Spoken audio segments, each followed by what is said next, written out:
खरं म्हणजे या ठिकाणी महाराष्ट्रामध्ये मराठी सक्तीची आहे, हिंदी सक्तीची नाही, हे आमच्या सरकारने ठामपणे तो निर्णय घेतलेला आहे. आणि पहिलीपासून शिक्षण सूत्र लागू करण्याचा शासन निर्णय जो आहे तो देखील आपण मागे घेतलेला आहे. परंतु आणि हा वाद तसा बघायला गेलं तर हा मिटून टाकलेला आहे.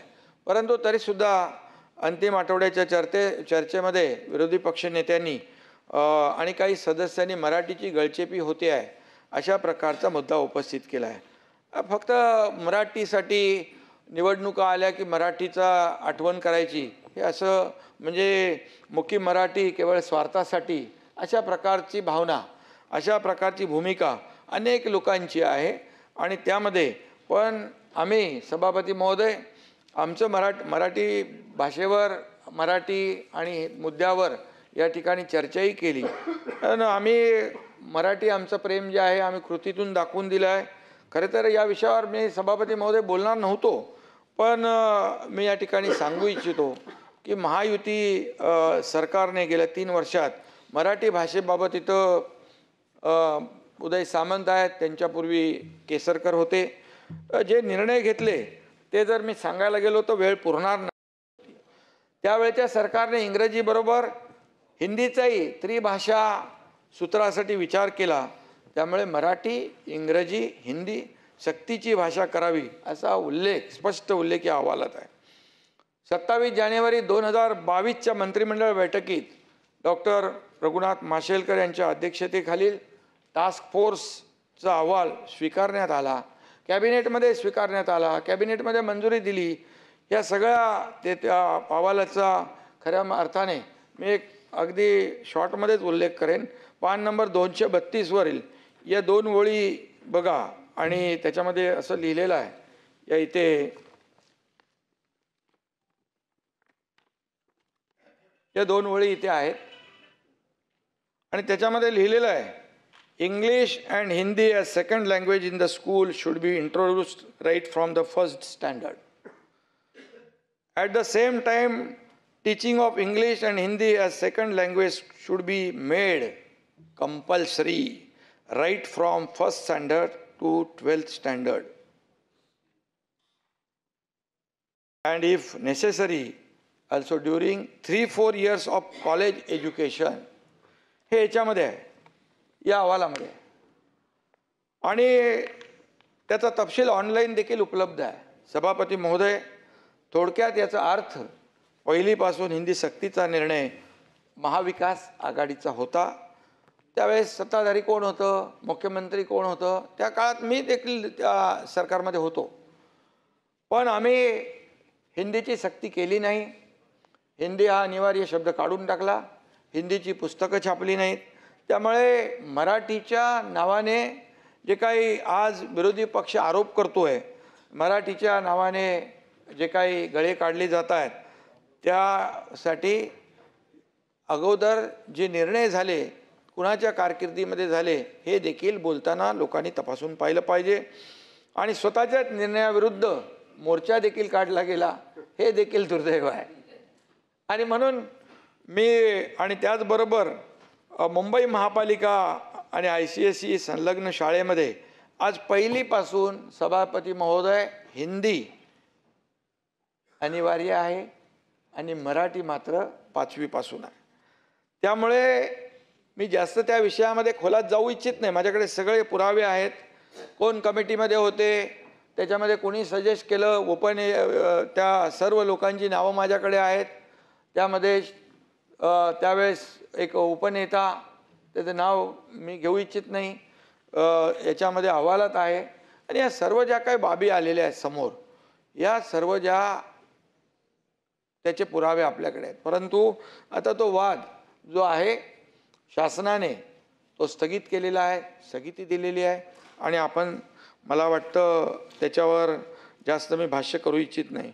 हिंदुहृदय सम्राट बाळासाहेब ठाकरे यांचं मराठी विद्यापीठ स्थापन करण्याचं जे स्वप्न होतं ते आपण कुठं रिद्धपूरमध्ये करतोय ना, रिद्धपूर इथे अमरावती जिल्ह्यामध्ये ते पूर्ण करतोय. त्याचबरोबर वारकऱ्यांसाठी संत विद्यापीठ आपण आळंदीमध्ये स्थापन करतोय सभापती महोदय. चर्नी रोड येथे भव्य असं मराठी भाषा भवन आपण सुरू करतोय. नवी मुंबईच्या ऐरोलीमध्ये मराठी भाषा उपकेंद्र आपण उभं करतोय. मराठी भाषा धोरणास महायुती सरकारने मंजुरी दिलेली आहे. आदरणीय प्रधानमंत्री नरेंद्र मोदीजींनी मराठी भाषेला आपण जो प्रस्ताव पाठवला त्याला अभिजात भाषेचा दर्जा देण्याचा निर्णय जाहीर केला. मराठी भाषा जगभर पोहोचावी यासाठी दरवर्षी सभापती महोदय विश्व मराठी साहित्य संमेलन आपण सुरू केलं. प्रत्येक जिल्ह्यात कवितेचं गाव आपण सुरू केलं, त्याचा निर्णय घेतला. असे असंख्य निर्णय आपण मराठीसाठी घेतलेले आहेत. आणि म्हणून मराठीसाठी फक्त निवडणुका आल्या की मराठीची आठवण करण्यापुरतं मर्यादित सरकारचं काम नाही.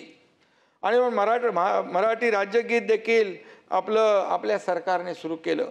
आज प्रत्येक कार्यक्रमात हे गीत अभिमानाने वाजवलं जातं. आज सभापती महोदय मुंबई बाहेर फेकला गेलेला जो गिरणी कामगार असेल, मुंबईकर असेल, तो देखील मराठीच होता. त्याला पुन्हा मुंबईमध्ये सन्मानाने आणण्याचं काम महायुती सरकार करतं आहे. त्याचा निर्णय आम्ही घेतलो आहे. त्याला घरं मिळाली पाहिजेत, SRAचे प्रकल्प पुढे गेले पाहिजेत, धोकादायक इमारतीचे क्लस्टरचे प्रकल्प पुढे गेले पाहिजेत, पोलिसांना आम्ही घरं देतोय, ते मराठीच आहेत. आणि म्हणून मुंबई महाराष्ट्रापासून तोडणार तोडणार तोडणार असं दर वेळेला निवडणुकीमध्ये तो डंका पिटण्याचं काम करतो. परंतु आम्ही जे काम करतोय ते मुंबईला जगाशी जोडण्याचं काम आम्ही करतोय.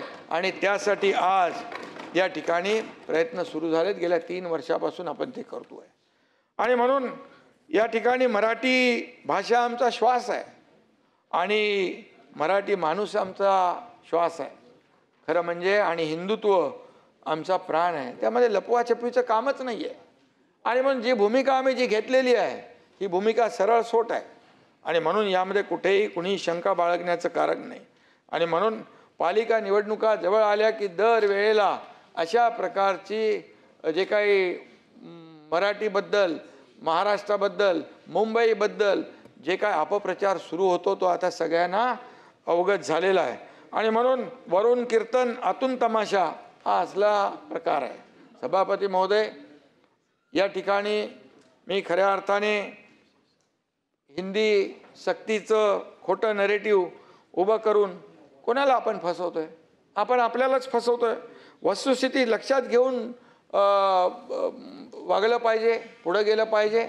आणि त्यामध्ये मराठी माणसाला खरं म्हणजे हे सर्व कळलेलं आहे. तो आता कधी फसणार नाही. कारण तुम्ही सांगितलेलं आहे तुमच्या मनातलं मराठीचा नाही आहे. म्हणजे महापालिकेचं आहे, मलिद्याचं आहे, मतलबाचं आहे आणि मतांचं आहे. तुमच्या मनात फक्त आणि फक्त मतांचं राजकारण आहे. मी बोलणार नव्हतो, परंतु या ठिकाणी तो विषय निघाला. विषय निघाल्यामुळे मला हे बोलावं लागतं. मी नेहमी सांगतो मला बोलायला भाग पाडू नका, माझ्याकडे खूप काय आहे. परंतु मी अद्यापपर्यंत जेव्हा तुम्ही बोलता तेव्हा मी बोलतो. मी फार संयम राखतो. आरोपाला आरोपाने उत्तर देत नाही. आणि कुठल्याही परिस्थितीमध्ये आरोपाला मी कामाने उत्तर देणारा कार्यकर्ता आहे. म्हणूनच विधानसभेच्या झालेल्या निवडणुकांमध्ये एवढा मोठा विजय मिळालेला आहे. मराठी माणसाच्या अभिमानाचं प्रतीक असलेल्या छत्रपती शिवाजी महाराजांच्या 12 किल्ल्यांना आम्ही जागतिक वारसा मिळवून दिला, त्याला मान्यता मिळाली. आणि त्यामुळे या ठिकाणी महाराष्ट्राची मान जगभरामध्ये उंचावण्याचं काम केलेलं आहे. आणि म्हणून जगातले पर्यटक, जगभरातले लोक या ठिकाणी 12 किल्ले किंवा छत्रपती शिवाजी महाराजांनी बांधलेले गडकोट किल्ले या ठिकाणी पाहण्यासाठी येतील. आपला छत्रपती शिवाजी महाराजांचा इतिहास 7 समुद्रापलीकडे पोचेल. 7 समुद्रापलीकडे जगभरामध्ये छत्रपती शिवाजी महाराज काय, त्यांचं शौर्य काय, पराक्रम काय आणि त्यांची कीर्ती काय हे याच्या माध्यमातून या ठिकाणी पोचेल. आणि त्याचबरोबर या ठिकाणी महापालिकेच्या मराठी शाळा बंद करून त्या जागी इंटरनॅशनल स्कूल सुरू करण्याचं पाप आम्ही करू शकत नाही. आम्ही करणार नाही, केलं नाही. परंतु मराठीचं प्रेम, निदान आम्हाला तरी कुणी शिकवण्याची आवश्यकता नाही. आम्ही जन्मलो मराठीत, शिकलो मराठीत आणि मराठीतच जगणार आणि मराठीसाठीच खपणार हे मी या ठिकाणी सांगू इच्छितो.